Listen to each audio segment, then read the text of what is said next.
Hi, we're going to talk today about, or in this lecture, I should say, about the solo versus team dilemma.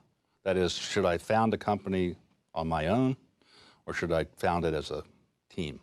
Should I bring in co-founders?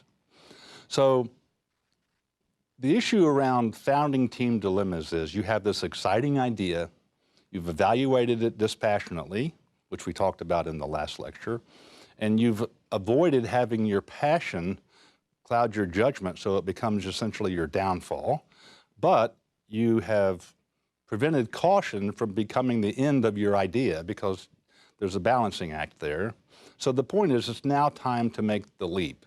And the very first decision, the key and early decision that you have to do, that you have to make, is the first fork in the road you come to, and that is, do I found it alone?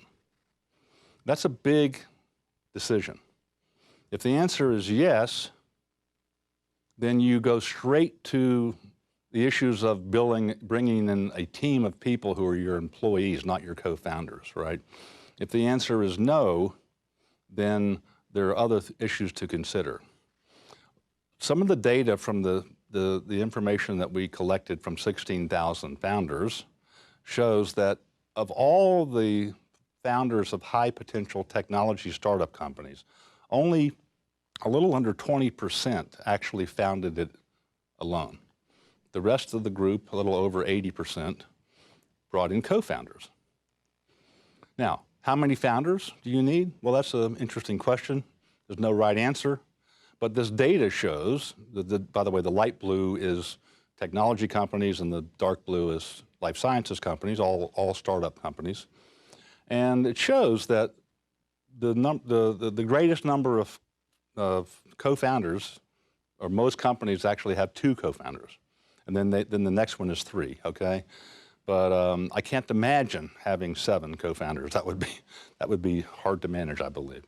So it's interesting that probably if you're bringing in co-founders, you want 2 or 3 people who will, become part of your co-founding group. So then the sequence of these founding dilemmas takes you down this path that leads to a number of ripple decisions, right?